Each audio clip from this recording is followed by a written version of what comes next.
40ರ ನಂತರ metabolic slowdown ನಿಂದ muscle wasting, bone density ಕಮ್ಮಿ, ಮಂಡಿ ನೋವು, ಸೊಂಟ ನೋವು, ಬೆನ್ನೋವು ಇದಕ್ಕೆಲ್ಲ ಪರಿಹಾರ clinically tested Amrit noni ortho plus. Noni ಮತ್ತು ಔಷಧೀಯ ಗಿಡಮೂಲಿಕೆಗಳು ನೋವನ್ನ ಕಮ್ಮಿ ಮಾಡಿ ಪೋಷಕಾಂಶ ನೀಡಿ ಮೂಳೆ ಸ್ನಾಯುಗಳನ್ನ ಬಲಪಡಿಸುತ್ತವೆ. ಅಮೃತ್ ನೋನಿ ಆರ್ಥೋ ಪ್ಲಸ್ ನೋವು ರಹಿತ ಜೀವನಕ್ಕಾಗಿ ಖರೀದಿಸಲು ಲಿಂಕ್ ಡಿಸ್ಕ್ರಿಪ್ಷನ್ ಮತ್ತು ಪಿನ್ಡ್ ಕಾಮೆಂಟ್ ನಲ್ಲಿದೆ. ನಮಸ್ಕಾರ ಸ್ನೇಹಿತರೆ. ಮಿಡಲ್ ಈಸ್ಟ್ ನಲ್ಲಿ ಭಾರತ ಇಸ್ರೇಲ್ಗಳು ಇಷ್ಟು ದಿನ ಏನಾಗಬಾರದು ಅಂತ ಭಾವಿಸ್ತಾ ಇದ್ವು, ಅದು ಹೋಗಿದೆ. ಮಹತ್ವದ ಬೆಳವಣಿಗೆಯಲ್ಲಿ ಸೌದಿ ಪಾಕಿಸ್ತಾನ ಮಿನಿ ನ್ಯಾಟೋ ಕೂಟ ಕಟ್ಕೊಂಡಿದ್ದಾರೆ, ಸೈನ್ ಕೂಡ ಹಾಕೊಂಡ್ಬಿಟ್ಟಿದ್ದಾರೆ. ಈ ಕ್ಷಣದಿಂದಲೇ ಜಾರಿಗೆ ಕೂಡ ಬಂದು ಹೋಗಿದೆ. ಒಬ್ಬರ ಮೇಲೆ ಇನ್ನೊಂದು ರಾಷ್ಟ್ರ ದಾಳಿ ಮಾಡಿದ್ರೆ ಮೂರನೇ ರಾಷ್ಟ್ರ ಅದು ಇಬ್ಬರ ಮೇಲೂ ದಾಳಿ ಮಾಡಿದ ಹಾಗೆ. ಉದಾಹರಣೆಗೆ ಪಾಕಿಸ್ತಾನದ ವಿರುದ್ಧ ಭಾರತ ದಾಳಿ ಮಾಡಿದ್ರೆ ಸೌದಿ ಮೇಲೂ ದಾಳಿ ಮಾಡಿದ ಹಾಗೆ ಅವರಿಬ್ಬರು ಸೇರಿ ನಮ್ಮ ಮೇಲೆ ದಾಳಿ ಮಾಡ್ಬೇಕೀಗ. ಆ ರೀತಿ ಒಪ್ಪಂದ ಮಾಡ್ಕೊಂಡ್ಬಿಟ್ಟಿದ್ದಾರೆ.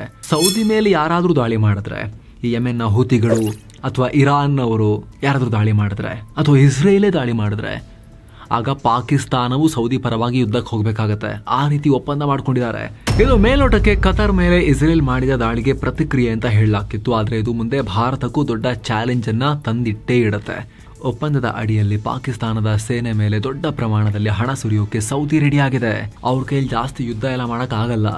ಹಾಗಾಗಿ ದಿನ ಬಡದಾಡಿ ಅಭ್ಯಾಸ ಇರೋ ಈ ಪಾಕಿಗಳನ್ನ ಅವ್ರಿಗೆ ಸ್ವಲ್ಪ ದುಡ್ಡು ಸುರಿದು ಅವ್ರ ಸೇನೆ ಗಟ್ಟಿ ಮಾಡ್ಕೊಂಡ್ರೆ ಅವರೇ ಪ್ರೊಟೆಕ್ಷನ್ ಕೊಡೋ ರೀತಿಯಲ್ಲಿ ಒಪ್ಪಂದವನ್ನ ಮಾಡ್ಕೊಳ್ತಾ ಇದ್ದಾರೆ. ಇದು ಭಾರತಕ್ಕೆ ದೊಡ್ಡ ಹೆಡ್ಏಕ್, ಇದು ತಲೆನೋವು, ಇದು ಭಾರತಕ್ಕೆ ಹೊಸ ಚಾಲೆಂಜ್. ಇದಕ್ಕೆ ಭಾರತ ಕೂಡ ಪ್ರತಿಕ್ರಿಯೆ ಕೊಟ್ಟಿದೆ. ಅತ್ತ ಇಸ್ರೇಲ್ ಕೂಡ ಬೆಳವಣಿಗೆಯನ್ನ ಸೂಕ್ಷ್ಮವಾಗಿ ಗಮನಿಸಿದೆ. ದಿಢೀರಂತ ಸೌದಿಗೆ ಪಾಕಿಸ್ತಾನದ ಅಣ್ವಸ್ತ್ರಗಳ ಪ್ರೊಟೆಕ್ಷನ್ ಬಂದಂಗಾಗಿದೆ. ಈಗ ನ್ಯೂಕ್ಲಿಯರ್ ಪ್ರೊಟೆಕ್ಷನ್ ಅಂಬ್ರೆಲ್ಲಾ ಕೆಳಗಡೆ ಸೌದಿ ಬಂದಂಗ ಹೋಗಿದೆ. ಈಗ ಇದು ಇಡೀ ಮಿಡಲ್ ಈಸ್ಟ್ ನ ರಾಜಕೀಯಕ್ಕೆ ದೊಡ್ಡ ತಿರುವನ್ನ ಕೊಡಬಹುದು ಅನ್ನೋ ಲೆಕ್ಕಾಚಾರ ಇದೆ. ಇರಾನ್ ಮತ್ತು ಸೌದಿ ಕದನ ಒಂದು ಕಡೆಯಾದ್ರೆ ಅತ್ತ ಇಸ್ರೇಲ್ ಮತ್ತು ಪಾಕಿಸ್ತಾನದ ನಡುವೆ, ಭಾರತ ಮತ್ತು ಸೌದಿ ನಡುವೆ ಕೂಡ ಸೇನಾ ಸಂಘರ್ಷದ ಅಥವಾ ಶಸ್ತ್ರಾಸ್ತ್ರ ಪೈಪೋಟಿ ಮತ್ತು ಉದ್ವಿಗ್ನತೆಯ ಭೀತಿ ಶುರುವಾಗಿದೆ. ಇಸ್ರೇಲ್ ಯಾವಾಗ ಬೇಕಾದ್ರೂ ಟರ್ಕಿ ಸೌದಿ ಮೇಲೆ ದಾಳಿ ಮಾಡಬಹುದು ಅನ್ನೋ ಚರ್ಚೆ ನಡುವೆ ಈ ಬೆಳವಣಿಗೆಯಾಗಿದೆ. ಹಾಗಿದ್ರೆ ಪಾಕ್ ಸೌದಿ ಮಧ್ಯ ಆಗಿರೋ ಈ ಹೊಸ ಒಪ್ಪಂದದಲ್ಲಿ ಇರೋದೇನು? ಈ ಹೆಜ್ಜೆ ಇಡೋ ಮೂಲಕ ಸೌದಿ ಎಡವಟ್ಟು ಮಾಡಿಕೊಂಡಿದ್ಯಾ ಅಥವಾ ಪಾಕಿಸ್ತಾನಕ್ಕೆ ಕೇಡುಗಾಲ ಶುರುವಾಯ್ತಾ? ಇದೆಲ್ಲವನ್ನ ನೋಡ್ತಾ ಅಮೆರಿಕ ಸುಮ್ಮನೆ ಕೂತಿರೋದು ಯಾಕೆ? ಶಿಯಾ ಇರಾನ್ ಈಗ ಪಾಕಿಸ್ತಾನಕ್ಕೆ ಏನ್ ಮಾಡುತ್ತೆ? ಬನ್ನಿ ಎಲ್ಲವನ್ನ ನೋಡ್ತಾ ಹೋಗೋಣ. ಮಿಡಲ್ ಈಸ್ಟ್ ನಲ್ಲಿ ಆಗಿರೋ ಈ ಅತಿದೊಡ್ಡ ಬೆಳವಣಿಗೆಯನ್ನ, ಅತಿದೊಡ್ಡ ಜಾಗತಿಕ ಬೆಳವಣಿಗೆ ಇದು, ಅದನ್ನ ಈ ವರದಿಯಲ್ಲಿ ಅರ್ಥ ಮಾಡ್ಕೊಳ್ತಾ ಹೋಗೋಣ. ಕಡೆತನಕ ಮಿಸ್ ಮಾಡಿದೆ ನೋಡಿ. ದೊಡ್ಡ ಒಪ್ಪಂದ ಮಾಡ್ಕೊಂಡ್ರು ಸೌದಿ ಪಾಕ್. ಯಾರೇ ದಾಳಿ ಮಾಡಿದ್ರು ಇಬ್ಬರು ಜೊತೆಗೂಡಿ ಉತ್ತರ. ಇಂಥ ಒಂದು ದೊಡ್ಡ ಒಪ್ಪಂದಕ್ಕೆ ಪಾಕ್ ಪ್ರಧಾನಿ ಶಹಬಾಜ್ ಶರೀಫ್ ಮತ್ತು Saudi crown prince Mohammed bin Salman sign ಹಾಕಿದ್ದಾರೆ. ಕತಾರ್ ಹಮ್ಮಿಕೊಂಡಿದ್ದ ತುರ್ತು ಸಭೆ ಮುಗಿಸಿ ನೇರ ಸೌದಿಗೆ ತೆರಳಿದ್ದ ಪಾಕ್ ಪ್ರಧಾನಿ ಶಹಬಾಜ್ ಶರೀಫ್ ತಮ್ಮ ಜೊತೆಗೆ ಜಲ್ಲಿ ಕಲ್ಲಿನ ಲಾರಿ ಅಲಿಯಾಸ್ ಫೇಕ್ ಮಾರ್ಷಲ್ ಮುನೀರನನ್ನ ಕೂಡ ಕರ್ಕೊಂಡು ಹೋಗಿದ್ರು. ಎಂದಿನಂತೆ ಈ ಭೇಟಿ ಕೂಡ ಸಾಲ ಕೇಳೋಕೆ ಇರಬೇಕು ಅಂತ ಜನ ಅಂದ್ಕೊಂಡಿದ್ರು. ಆದರೆ ಭೇಟಿಯಾದ ಕೆಲವೇ ಗಂಟೆಗಳಲ್ಲಿ ಇಬ್ಬರು ದೊಡ್ಡ ಅನೌನ್ಸ್ಮೆಂಟ್ ಮಾಡಿಬಿಟ್ಟಿದ್ದಾರೆ. ಇಬ್ಬರ ನಡುವೆ ಸ್ಟ್ರಾಟಜಿಕ್ ಮ್ಯೂಚುವಲ್ ಡಿಫೆನ್ಸ್ ಅಗ್ರಿಮೆಂಟ್ಗೆ ಸೈನ್ ಹಾಕಿಬಿಟ್ಟಿದ್ದಾರೆ. ಆ ಮೂಲಕ ಪಾಕ್ ಮತ್ತು ಸೌದಿ ಅರೇಬಿಯಾ ಬಹಳ ವರ್ಷಗಳಿಂದಲೂ ಕೂಡ ಅಥವಾ ಹಲವು ತಿಂಗಳಿಂದ ಇದರ ತಯಾರಿಯನ್ನು ಅತ್ಯಂತ ರಹಸ್ಯವಾಗಿ ಮಾಡ್ತಾ ಇದ್ದಿದ್ದು ಕನ್ಫರ್ಮ್. ಬ್ರೇಕ್ಫಾಸ್ಟಿಗೆ ಸಿಗೋಣ ಅಂತ ಬಂದು ಇದು ಒಪ್ಪಂದಕ್ಕೆ ಸೈನ್ ಹಾಕ್ಲಿಕ್ಕೆ ಆಗಲ್ಲ, ತಯಾರಿ ಬೇಕು ಇದಕ್ಕೆಲ್ಲ. ಈ ತಯಾರಿ ಬಹಳ ತಿಂಗಳುಗಳಿಂದ ನಡೀತಾ ಇದ್ದಿದ್ದು, ಸೀಕ್ರೆಟ್ ಆಗಿಟ್ಟಿದ್ದು, ಬಹಳ ಗುಪ್ತವಾಗಿ ಈಗ ಅದನ್ನ ಸೈನ್ ಹಾಕೋ ಮೂಲಕ ಜಾರಿಗೊಳಿಸಿರೋದು ಕನ್ಫರ್ಮ್. ಇದರ ಅಡಿಯಲ್ಲಿ ಪಾಕಿಸ್ತಾನ ಮತ್ತು ಸೌದಿ ಅರೇಬಿಯಾಗಳ ಸೇನೆ ಒಟ್ಟಾಗಿ ಹೋರಾಟ ಮಾಡಲಿದ್ದು, ಇದನ್ನ ನ್ಯಾಟೋ ಶೀಲ್ಡ್ ಅಂತ ಅವರು ಪರಿಗಣಿಸ್ತಾ ಇದ್ದಾರೆ. ಈ ಒಪ್ಪಂದವನ್ನ ಝೂಮ್ ಮಾಡಿ ನೋಡೋದಾದ್ರೆ ಒಪ್ಪಂದದ ಮೊದಲ ಸಾಲಲ್ಲಿ ಈ ಎರಡು ರಾಷ್ಟ್ರಗಳ ಸಂಬಂಧದ ಬಗ್ಗೆ ಮೆನ್ಷನ್ ಮಾಡ್ಕೊಂಡಿದ್ದಾರೆ. ಸೌದಿ ಮತ್ತು ಪಾಕಿಸ್ತಾನ ಇಬ್ರು 8 ದಶಕಗಳಿಂದ ಗಟ್ಟಿ ಗೆಳೆತನವನ್ನ ಹೊಂದಿದ್ದು ಇಸ್ಲಾಮಿಕ್ ಸಾಲಿಡಾರಿಟಿ ಅಥವಾ ಇಸ್ಲಾಮಿಕ್ ಒಗ್ಗಟ್ಟು ಅಂತ ಮೆನ್ಷನ್ ಮಾಡ್ಕೊಂಡಿದ್ದಾರೆ. ಹಾಗೆ ಎರಡು ದೇಶಗಳ ನಡುವೆ ಬ್ರದರ್ಹುಡ್, ಸಹೋದರತ್ವ ಇದೆ. ಸ್ಟ್ರಾಟಜಿಕ್ ಇಂಟ್ರೆಸ್ಟ್ ಗಳನ್ನ ಮೈಂಡ್ ಅಲ್ಲಿ ಇಟ್ಕೊಂಡು ಈ ಒಪ್ಪಂದ ಮಾಡ್ಕೊಂಡಿದೀವಿ ಅಂತ ಹೇಳಿದ್ದಾರೆ. ಪ್ರಾದೇಶಿಕ ಶಾಂತಿಗಾಗಿದ್ದು ತುಂಬಾ ಮುಖ್ಯ. ಈ ಒಪ್ಪಂದದ ಅಡಿಯಲ್ಲಿ ಎರಡು ರಾಷ್ಟ್ರಗಳ ನಡುವೆ ಸೇನಾ ಸಹಕಾರ ಇರುತ್ತೆ, ಹೆಚ್ಚಿನ ಡಿಫೆನ್ಸ್ ಡಿಟರೆನ್ಸ್ ಇರುತ್ತೆ. ಇದಕ್ಕಿಂತ ಮುಖ್ಯವಾಗಿ ಯಾವುದೇ ಒಂದು ದೇಶದ ಮೇಲೆ ಮೂರನೇ ಶಕ್ತಿ ದಾಳಿ ಮಾಡಿದ್ರೆ ಅದು ಪಾಕ್ ಮತ್ತು ಸೌದಿ ಇಬ್ಬರ ಮೇಲೂ ದಾಳಿ ಮಾಡದ ಹಾಗೆ ಅಂತ ಪರಿಗಣಿಸಲಾಗುತ್ತೆ.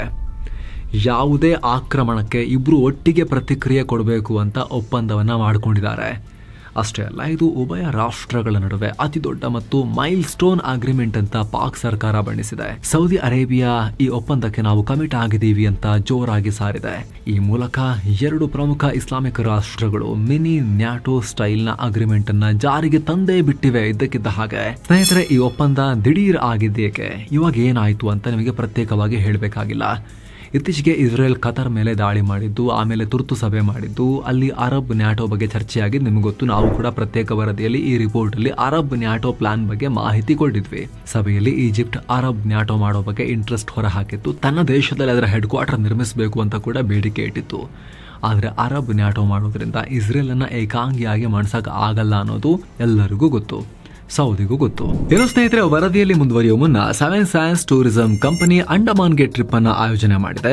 ಆಫರ್ ಪ್ರೈಸ್ ಕೇವಲ 51,700 ರೂಪಾಯಿ ಮಾತ್ರ.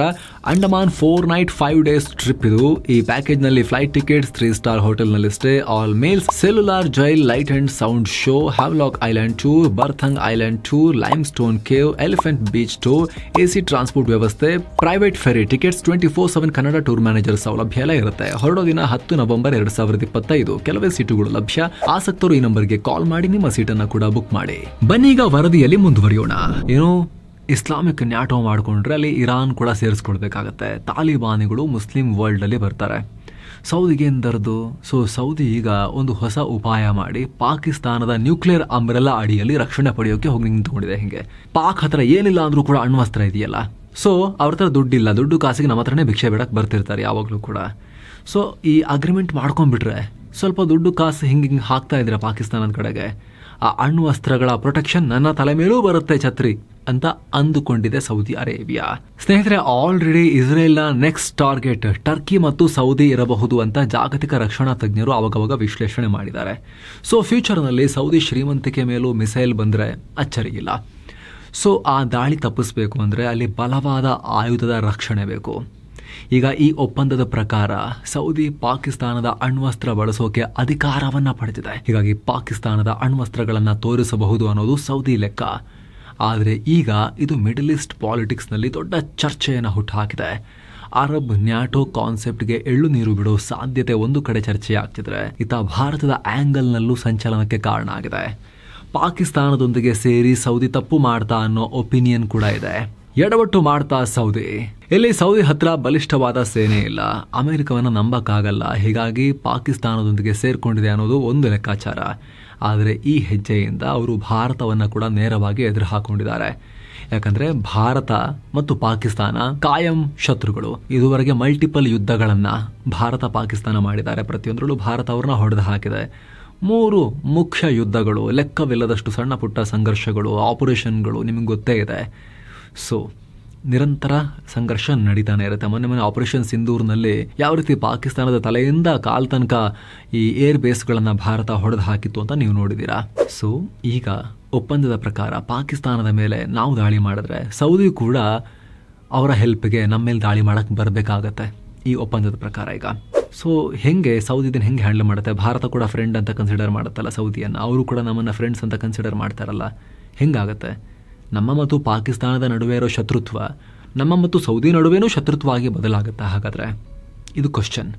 ಜೊತೆಗೆ ಸ್ನೇಹಿತರೆ, ಪಾಕಿಸ್ತಾನ ಯಾವಾಗಲೂ ಕೂಡ ಉಗ್ರರನ್ನ ಕಳಿಸ್ತಾನೆ ಇರೋ ರಾಷ್ಟ್ರ. ಭಾರತ ಕೂಡ ಕ್ಲಿಯರ್ ಆಗಿ ಹೇಳಿದೆ, ಮುಂದಿನ ದಿನಗಳಲ್ಲೂ ನೀವೇನಾದರೂ ಉಗ್ರ ಕೃತ್ಯಗಳನ್ನ ಮಾಡಿ ತೊಂದರೆ ಕೊಟ್ಟರೆ ನಿಮ್ಮ ಮೇಲೆ ಇದೇ ರೀತಿ ಕೈನೆಟಿಕ್ ಆಕ್ಷನ್, ಮಿಲಿಟರಿ ಆಕ್ಷನ್ನೇ ತಗೊಳ್ತೀವಿ, ಧ್ವಂಸ ಮಾಡ್ತೀವಿ ಅಂತೇಳಿ.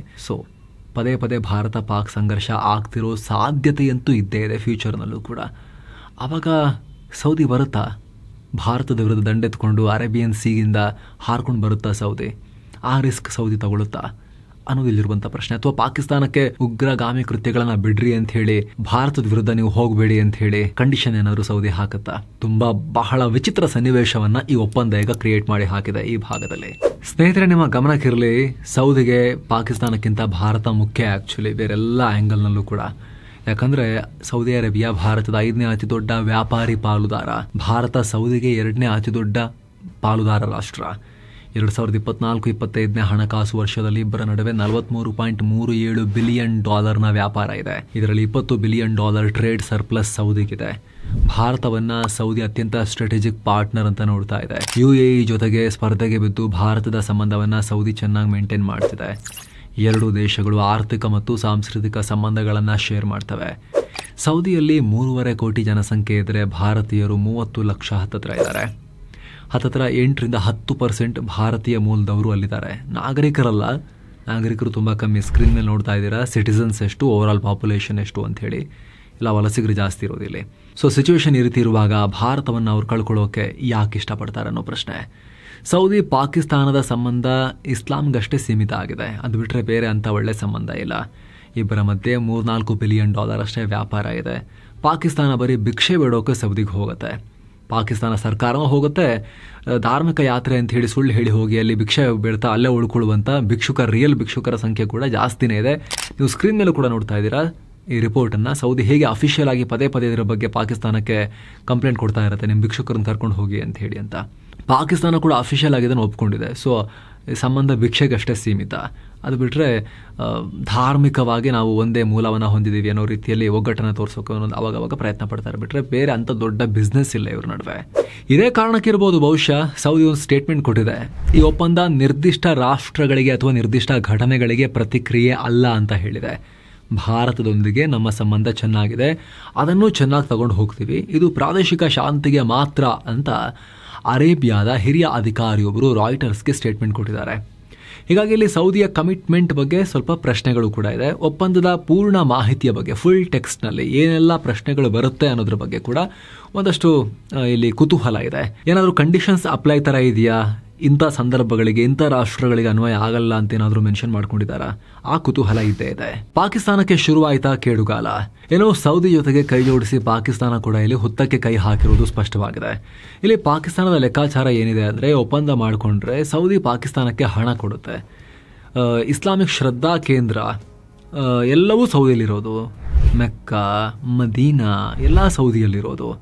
ಸೊ ನಮ್ಮ ಅಣ್ವಸ್ತ್ರ ಇರೋದೇನಕ್ಕೆ, ರಕ್ಷಣೆ ಕೊಡ್ತೀವಿ ನಿಮಗೆ ಅಂತೇಳಿ ಹೇಳ್ಕೊಳ್ಳಿಕ್ಕಾಗುತ್ತೆ ಪಾಕಿಸ್ತಾನಕ್ಕೆ. ಈಗ ಈ ಒಪ್ಪಂದ ಮಾಡ್ಕೊಂಡಿರೋದ್ರಿಂದ ನಾನೇ ದೊಡ್ಡ ರಕ್ಷಕ ನಮ್ಮ ಮತದ್ದು ಅಂತ ಪಾಕಿಸ್ತಾನ ಹೇಳ್ಕೊಳ್ಬಹುದು. ಸೌದಿಯಿಂದ ಪಾಕಿಸ್ತಾನದ ರಕ್ಷಣಾ ಕ್ಷೇತ್ರದ ಮೇಲೂ ಕೂಡ ಸಿಕ್ಕಾಪಟ್ಟೆ ಇನ್ವೆಸ್ಟ್ಮೆಂಟ್ ಹರಿದು ಬರ್ಬೋದು. ಭಾರತದ ವಿರುದ್ಧ ಅದನ್ನು ಪಾಕ್ನವರು ಬಳಸೋಕು ನೋಡ್ಬೋದು. ಹಾಗೆ ಇನ್ನಷ್ಟು ರಾಷ್ಟ್ರಗಳ ಬಳಿ ಅಣ್ವಸ್ತ್ರ ತೋರಿಸಿ ಕಾಸು ಕೇಳಬಹುದು ಇದೇ ರೀತಿ ಅಂತ ಹೇಳಿ ಪಾಕಿಸ್ತಾನದ ಲೆಕ್ಕಾಚಾರ ಇರ್ಬೋದು. ಸೊ ಈ ರೀತಿ ಸೌದಿ ಪಾಕಿಸ್ತಾನದ ಸಂಬಂಧ ಗಟ್ಟಿಯಾದರೆ ಸೂರ್ಯನ ಬೆಳಕಿನಿಂದ ಚಂದ್ರನೂ ಹೊಳಿತಾನೆ ಅನ್ನೋ ರೀತಿಯಲ್ಲಿ ನನಗೂ ಒಂಚೂರು ತಾಕತ್ತು ಬರುತ್ತೆ ಅಂತ ಹೇಳಿ, ಹೊಳಪು ಬರುತ್ತೆ ಅಂತ ಹೇಳಿ ಪಾಕಿಸ್ತಾನ ಪ್ರಭಾವಿ ಆಗೋ ಕನಸನ್ನು ಕಾಣ್ತಿರ್ಬೋದು. ಆದರೆ ಇಲ್ಲಿ ಒಪ್ಪಂದ ಮಾಡಿಕೊಂಡು ಪಾಕಿಸ್ತಾನ ನೆಮ್ಮದಿಯಾಗಿರೋಕ್ಕಾಗತ್ತಾ? ಖಂಡಿತ ಇಲ್ಲ. ಯಾಕಂದರೆ ಬರೀ ಭಾರತವನ್ನು ಎದುರಿಸಬೇಕಾಗಿದ್ದ ಪಾಕಿಸ್ತಾನ ಈಗ ಇಸ್ರೇಲ್ ಅನ್ನೋ ಇನ್ನೊಂದು ಬೆಂಕಿಯೊಂದಿಗೆ ಫೈಟ್ ಮಾಡೋಕ್ಕೆ ರೆಡಿ ಆಗಬೇಕಾಗತ್ತೆ. ಸ್ನೇಹಿತರೆ, ಸ್ಪೇನ್ನ ರಕ್ಷಣಾ ತಜ್ಞ ಏನು ಹೇಳಿದ್ದಾರೆ ಗೊತ್ತಾ? ಅವ್ರ ಪ್ರಕಾರ ಸೌದಿ ಪಾಕಿಸ್ತಾನ ರಕ್ಷಣಾ ಒಪ್ಪಂದ ಅನ್ನೋದು ಕಾಗದದ ಮೇಲಿನ ಅಗ್ರಿಮೆಂಟ್, ವಾಸ್ತವದಲ್ಲಿ ಅದು ಉಪಯೋಗಕ್ಕೆ ಬರೋದಿಲ್ಲ. ಒಂದು ವೇಳೆ ಪಾಕಿಸ್ತಾನದ ಮೇಲೆ ದಾಳಿ ಆದರೆ ಸೌದಿ ಭಾರತದ ಸಂಬಂಧಗಳನ್ನು ಅಪಾಯಕ್ಕೆ ಈಡು ಮಾಡಲ್ಲ. ಯಾಕಂದರೆ ಸೌದಿಗೆ ಪಾಕಿಸ್ತಾನಕ್ಕಿಂತ ಭಾರತ ಬೇಕು. ಆದರೆ ಇಸ್ರೇಲ್ ಏನಾದರೂ ಸೌದಿ ಮೇಲೆ ದಾಳಿ ಮಾಡ್ತು ಅಂತ ಹೇಳಿದ್ರೆ ಪಾಕಿಸ್ತಾನಕ್ಕೆ ಸಂಕಷ್ಟ ಇರುತ್ತೆ. ಧರ್ಮ, ರಾಜಕೀಯ ಮತ್ತು ಒಪ್ಪಂದದ ಕಾರಣದಿಂದ ಪಾಕಿಸ್ತಾನ ಮಧ್ಯಪ್ರವೇಶ ಮಾಡಲೇಬೇಕಾದ ಪ್ರೆಷರ್ಗೆ ಸಿಕ್ಕಾಕೊಳ್ಳುತ್ತೆ. ಹೀಗಾಗಿದು ಪಾಕಿಸ್ತಾನದ ದೊಡ್ಡ ಬ್ಲಂಡರ್. ಇಸ್ರೇಲ್ ಮೇಲೆ ದಾಳಿ ಮಾಡಿ ಫೈಟ್ ಮಾಡೋಕೆ ರೆಡಿ ಇದೆಯಾ ಪಾಕಿಸ್ತಾನ ಅನ್ನೋ ರೀತಿಯಲ್ಲಿ ಇವರು ವಿಶ್ಲೇಷಣೆ ಮಾಡಿದ್ದಾರೆ. ಎಷ್ಟು ದಿನ ಅರಬ್ಬರ ತಂಟೆಗೆ ನಾನಿಲ್ಲ ಅಂತ ಇಸ್ರೇಲ್ ವಿರುದ್ಧ ಪಾಕ್ ದೂರ ಇತ್ತು. ಇಸ್ರೇಲ್ ಜೊತೆ ಮಿಲಿಟರಿ ಸಂಘರ್ಷ ಬರದೇ ಇರೋ ಥರ ಯಾವ ಕಾರಣಕ್ಕೆ ಬರಬಾರ್ದು ಅಂತ ಹೇಳಿ ಕೇರ್ಫುಲ್ ಆಗಿ ಡಿಸ್ಟೆನ್ಸ್ ಮೇಂಟೈನ್ ಮಾಡಿತ್ತು. ಇಸ್ರೇಲ್ ಕೂಡ ಪಾಕಿಗಳನ್ನು ತುಂಬ ರಬ್ ಮಾಡೋಕ್ಕೆ ಹೋಗಿರಲಿಲ್ಲ. ಅದಕ್ಕೆ ಅಮೆರಿಕ ಕೂಡ ದೊಡ್ಡ ಕಾರಣ ಆಗಿತ್ತು. ಆದ್ರೀಗ ಇಸ್ರೇಲ್ ಇಸ್ಲಾಮಿಕ್ ಯುದ್ಧಕ್ಕೆ ಪಾಕ್ ನೇರವಾಗಿ ಎಂಟ್ರಿ ಆಗುತ್ತೆ ಈ ಒಪ್ಪಂದದ ಮೂಲಕ. ಇಲ್ಲಿ ಪಾಕಿಸ್ತಾನದ ಅಣ್ವಸ್ತ್ರಕ್ಕೆ ಇಸ್ರೇಲ್ ಎಷ್ಟು ಬೆಲೆ ಕೊಡುತ್ತೋ ಗೊತ್ತಿಲ್ಲ. ಯಾಕಂದರೆ ಭಾರತ ಆ ಅಣ್ವಸ್ತ್ರದ ಡಿಟರೆನ್ಸನ್ನೇ ಪಾಕಿಸ್ತಾನದ ಪಾಲಿಗೆ ಆಪರೇಷನ್ ಸಿಂಧೂರ್ನಲ್ಲಿ ನಾಶ ಮಾಡಿದೆ. ಅಣ್ವಸ್ತ್ರ ಯುದ್ಧಕ್ಕೆ ಹೋಗದೆ ಅದರ ಕೆಳಗೇನೆ ನಿಮ್ಮನ್ನು ಪೂರ್ತಿ ಧ್ವಂಸ ಮಾಡೋಕ್ಕಾಗತ್ತೆ ಅನ್ನೋದನ್ನು ತೋರಿಸ್ಕೊಟ್ಟಿದೆ. ಆದರೆ ಭಾರತಕ್ಕಿಂತ ಅಗ್ರೆಸಿವ್ ಬಿಹೇವಿಯರ್ ಹೊಂದಿರೋ ಇಸ್ರೇಲ್ ಇನ್ಮೇಲೆ ನೇರವಾಗಿ ಪಾಕಿಸ್ತಾನದ ಅಣ್ವಸ್ತ್ರಗಳನ್ನೇ ಟಾರ್ಗೆಟ್ ಮಾಡೋ ಸಾಧ್ಯತೆ ಇರುತ್ತೆ. ಪಾಕಿಸ್ತಾನ ಅಣ್ವಸ್ತ್ರ ಮಾಡ್ಕೊಳ್ಳೋಕೆ ಹೊರಟಾಗಲೇ ಇಸ್ರೇಲ್ ಆ ಸ್ಕೆಚ್ ಹಾಕಿತ್ತು, ಇವ್ರ ಕೈಲಿ ಅಣ್ವಸ್ತ್ರ ಸಿಗಬಾರ್ದು ಅಂತ, ಅಷ್ಟು ದೂರದಲ್ಲಿದ್ದರೂ ಕೂಡ. ಈಗ ನೋಡಿ, ಇರಾನ್ ಮೇಲಿನ ದ್ವೇಷದಿಂದ ಬಲೂಚಿಸ್ತಾನವನ್ನೇ ಇಸ್ರೇಲ್ ಬಿಡ್ತಾ ಇಲ್ಲ. ಅಲ್ಲಿ ಸ್ಟಡಿ ಮಾಡೋಕೆ ಈಗ ದುಡ್ಡು ಹಾಕೋಕೆ ಶುರು ಮಾಡಿದೆ. ಸ್ಟಡಿ ಅಂತೆ. ನಾಳೆ ಇರಾನ್ಗಿಂತ ಪಾಕಿಸ್ತಾನವೇ ದೊಡ್ಡ ಶತ್ರುವಾಗಿ ಎಮರ್ಜ್ ಆದರೆ ಈ ಒಪ್ಪಂದ ಜಾರಿಗೊಳಿಸಬೇಕು ಅಂತ ಹೇಳಿದ್ರೆ ಕರೆಕ್ಟಾಗಿ ಎಮರ್ಜ್ ಆಗಿ ಆಗ್ತಾರೆ ಇಸ್ರೇಲ್ನ ಅತಿ ದೊಡ್ಡ ಶತ್ರುವಾಗಿ ಪಾಕಿಸ್ತಾನ. ಹಂಗಾದಾಗ ಇಸ್ರೇಲ್ ಪಾಕಿಸ್ತಾನವನ್ನು ಕೂಡ ಅವರ ಸರ್ವ ರಂಧ್ರಗಳಲ್ಲೂ ನುಗ್ಗಿ ಹೊರಬಂದು ಹರಿದು ಹಾಕ್ತಾರೆ. ಯಾಕಂದ್ರೆ ಇಸ್ರೇಲ್ ಯಾವ ರೀತಿ ಫೀಲ್ ಮಾಡುತ್ತೆ ಗೊತ್ತಾ, ನಿಮಗೆ ಪ್ರತಿ ಸಲ ಹೇಳಿದೀವಿ ಸ್ನೇಹಿತರೆ ನಾವು, ಅವರು ಅಪಾಯ ಆದ್ಮೇಲಲ್ಲ, ಅಪಾಯ ಆಗಬಹುದು ಅಂತ ಅನ್ಸಿದ್ರು ಕೂಡ ದಾಳಿ ಮಾಡ್ತಾರೆ ಅವರು.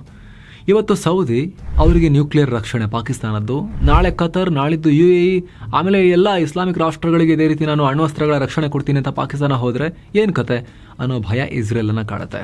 ಆ ರೀತಿ ಅಸ್ತಿತ್ವದ ಪ್ರಶ್ನೆ ಬಂದಾಗ, ಭಯ ಅಂತ ಬಂದಾಗ ಅವರು ಎಂತ ಕೆಲಸ ಮಾಡೋಕ್ಕೂ ಹೇಸೋದಿಲ್ಲ.